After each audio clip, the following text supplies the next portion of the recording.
It gives me great pleasure to introduce our final speaker. It's Gary from North London. Thanks, Max.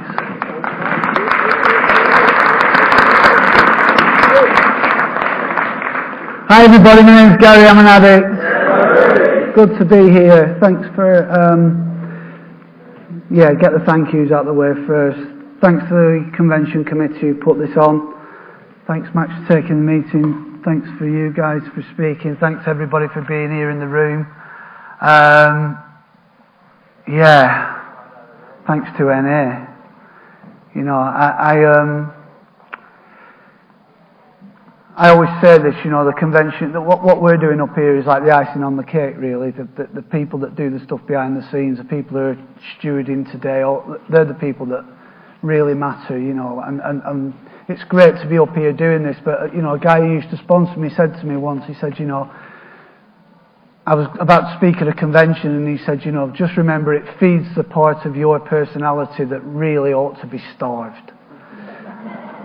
And I knew exactly what he meant by that, you know, and Jim touched on it when he talked about, you know, what he was like at 2 years clean. You know, it was that 5-year period for me where it's like I was dangerous. Do you know what I mean? It's like I knew how everybody should be doing it. Do you know what I mean? And I've come up against a little bit of that myself in the last couple of years from people who were doing just exactly what I did. Do you know what I mean? And if you're here and you're looking to be offended, you probably will find something in here that you can be offended by. You know, if you're looking to take something from this and hear some kind of message of Narcotics Anonymous, you'll find that in here as well, you know. And this is the first time I've spoken at a convention in the UK since the European Convention. I actually spoke at a convention in Scandinavia after that, but that I'm really pleased that the convention committee had the courage to ask me to come and speak after what happened post the European Convention, but I might come on to that later. Just so I can get kicked off the internet again. But yeah, I'm past caring about that stuff, honestly. I'm still resentful about it a little bit, but I'm really past caring. It's like, what are you going to do, ban me from speaking in NA? It's like, NA is my fellowship. This is the only fellowship I've ever done group service in. But I need to give you a bit of context to my story. I got clean at 23 years of age in St Anne's near Blackpool. There you go. One for the ladies there. At that time, in September 1993, there was one meeting of Narcotics Anonymous in Blackpool. And there was the old-timer in that meeting had 14 months. I kid you not. And you know, it's funny because Leslie got me thinking at the beginning when she was talking about the Americanisms. I've been coming here 23 and a half years. I've never even thought about the fact we call it Narcotics Anonymous. I never went to Moss Side and said, anyone got any narcotics? You know, the police didn't even say narcotics, do you know what I mean? Apart from on the telly, on them like American TV shows, you know. But there was one meeting a week in Blackpool. There are no meetings in Liverpool. There are no meetings in Preston. There are no meetings in Blackburn. There are no meetings in Bolton. There are no meetings in Burnley. The northwest of England, there are 7 meetings a week in Manchester. There was 1 meeting a week in Lancaster. That's what we had in Narcotics Anonymous. So if it upsets you, my experience was I went to another fellowship as well until we had enough Narcotics Anonymous to be able to stay clean on. Now, that might seem unimaginable to some people. You know, there was no step working guide. We had a basic text that said the words clean and sober in it. That's now been kind of eradicated. That was the Narcotics Anonymous that I got clean in. And Narcotics Anonymous has changed and it's evolved. And I've changed and I've evolved. I like to think. In some ways, yes. Maybe not so much in others. But, you know, and you know, I got clean in this treatment centre, and you know, and I met another guy in that treatment centre, and he was 21 years old. He was from Manchester. And he's like my business partner now, you know. He celebrated 15 years clean this week. We got clean, he got clean, like, he finished his detox a week before me. But then after 6 years, he used again. And he was out for a couple of years, and now he's got 15 years. So, you know, you can come back. You can have periods of time and use and come back and get clean again. You know, I've witnessed that. And I've also witnessed, in the time I've been clean, people go out there and never get back. You know, and I'm not one of those addicts who says, if I pick up again, it'll kill me. I might be one of those addicts who's unlucky enough to have to live for decades in the way I was living when I arrived in Narcotics Anonymous. Because when I arrived in Narcotics Anonymous, it wasn't the thought that drugs were going to kill me that scared me. What was scaring me was more the idea that they weren't going to kill me. And I was going to be stuck in that cycle that I was stuck in, day out, with no solution and no way out. And because there was no NA. There were no examples around to say that, you know, you can stay clean, you can get an education, you can get a career, you can get a life, and you don't have to use. You know, when Jim said it about, you know, the simplicity of the idea, you don't use anything. I went to all these professional peoples, and none of them that came up with that. None of them. It was all, you know, it was kind of, you know, home detox, you know, you control your using, get yourself some hobbies, get yourself a job, whatever. Nobody said anything as simple as, if you don't pick it up, you're not going to get stoned. Nobody ever said that. But I didn't know what I was dealing with. I sat in my early meetings of NA saying, I'm Gary, I'm an addict. I didn't know anything about addiction. Knew loads about drugs. Knew nothing about addiction. I could sit there and tell you that diconol's made up of dipypanone and cyclazine and all this kind of useless information like I'm some sort of like chemical expert. But I knew nothing about addiction. See, the problem is for me, not only do I have an abnormal reaction to drugs, I have an abnormal reaction to abstinence from them. That's why at 23 and a half years clean, I'm sitting here on a Saturday morning. And that's what we're dealing with. You know, last couple of years have been horrendous for me personally, in my life. It's been awful. It really has. I got married, and after a 10-year marriage, I broke down, and we've just had a very long and protracted divorce. So and I don't know if anyone in here has experienced that. You've got to do some serious growing up, you know. And you're sitting in rooms with lawyers and mediators, and all. It's horrific, trust me. And so I've been through that. One of my best friends in recovery, a guy called Paul G, died. And you know, when Paul died, I was at the hospital when he died that day, and there was a bunch of us, and we were all in the fellowship, you know, and I've seen Paul up on this stage speak, you know, and Paul helped, and he knew it like so many people. You know, it was only after he passed away that I realised just how many people's lives that guy touched. You know, and we were in the hospital, and we were round the bed, and he was on the machine, and he was unconscious, and we were doing the Serenity Prayer. And now when I do the Serenity Prayer, I say it plural, because every time I say the Serenity Prayer now, I say it for me and Paul, because he's here with me. You know, and me and him had some incredible experiences in recovery, doing service. You know, we went down to South Africa together. I was speaking at a convention in Durban. We ended up staying in a treatment centre that was on the edge of a Zulu village called Do. You know, like, I come off the streets of Darwin and Blackburn shoplifting packs of bacon and jars of coffee.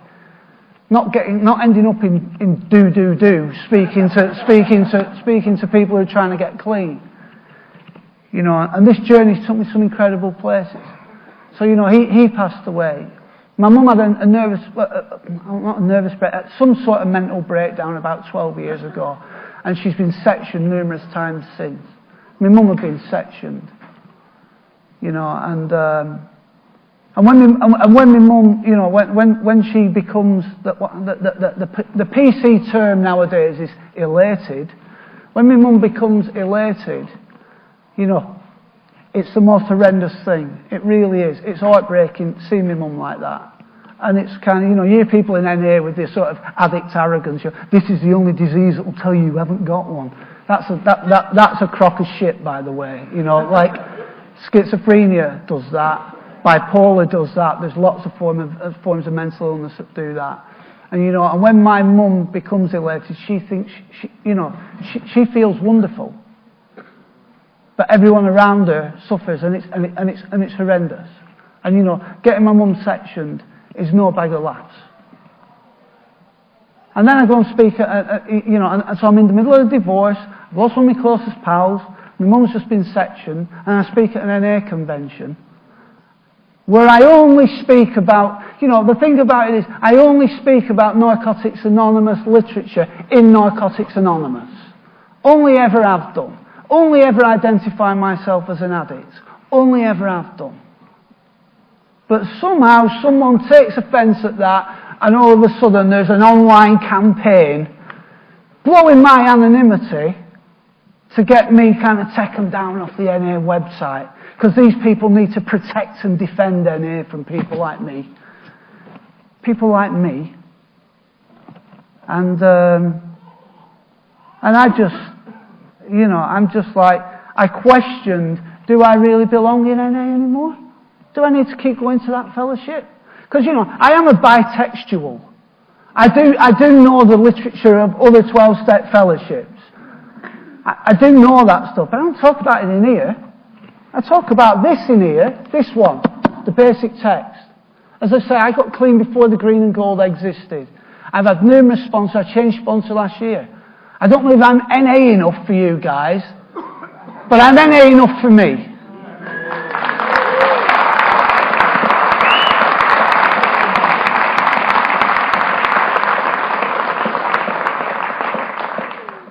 So if the NA secret police are out there and you're listening, get your petitions ready.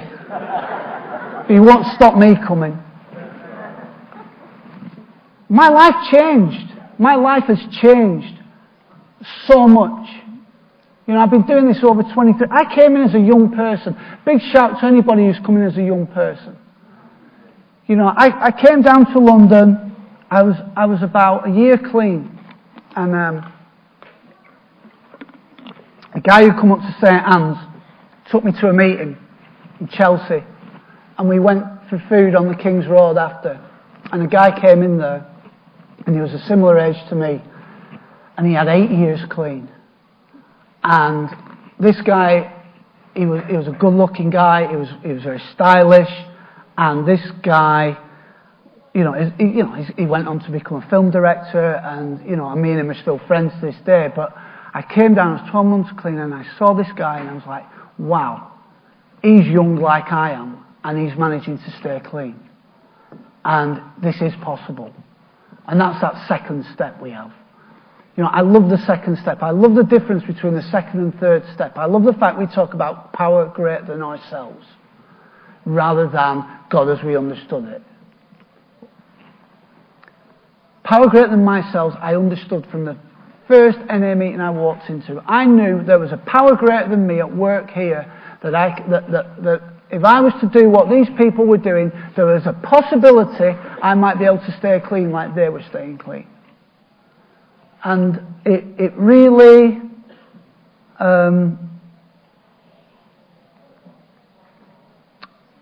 it's been really important for me to understand that. You know, I spoke at Trafalgar.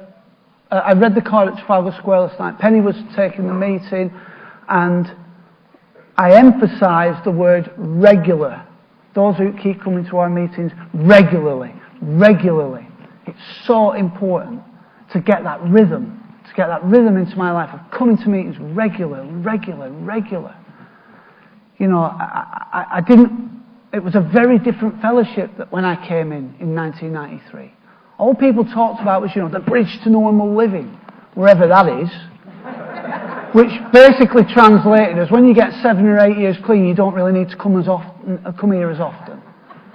Well, I turned 23 years clean last September. In the run-up to my 23rd birthday, I did a 90 in 90. Last time I did a 1990, I had 5.5 years clean. I was in a mess emotionally last year. And my pal, who was a 21-year-old drug addict in detox with me in St Anne's back in the early 90s, we were at work together one day and he turned around to me and said, I don't know what you're doing for your recovery, Gary, but whatever it is, it ain't enough, because you're not right. And he said something really simple to me, and it's carried me through the back end of this divorce.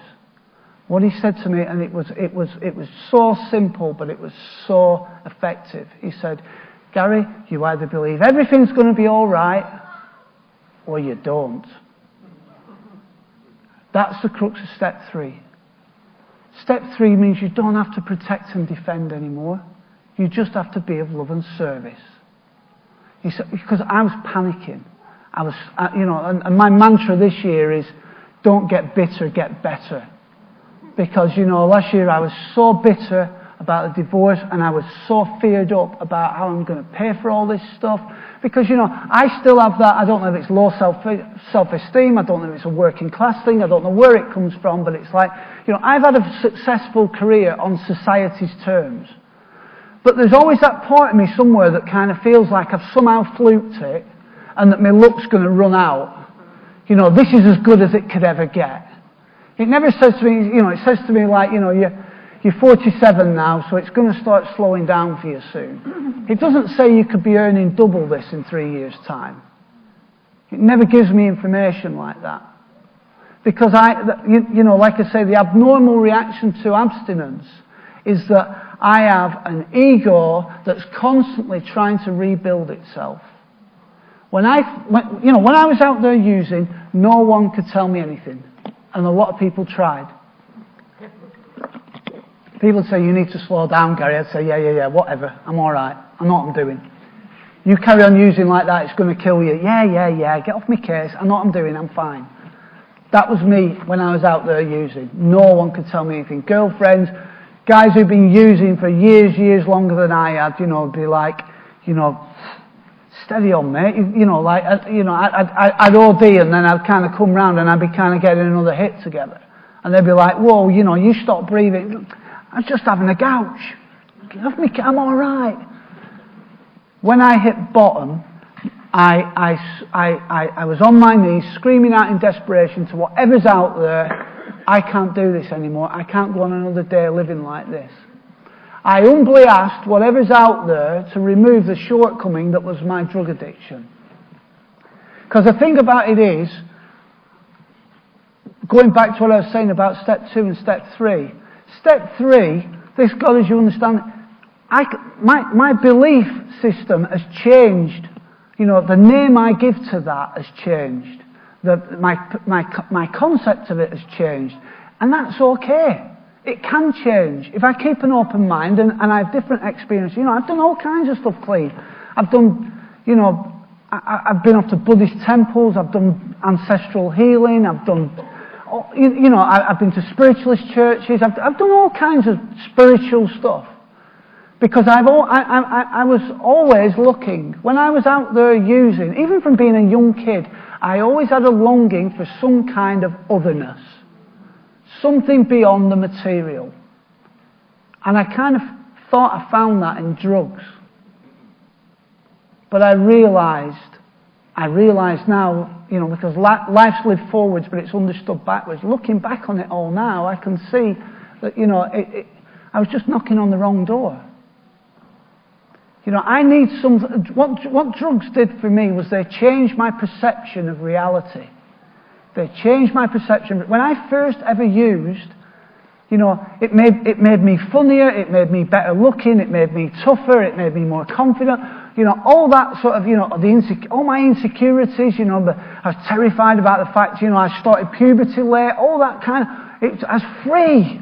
It freed me up of it.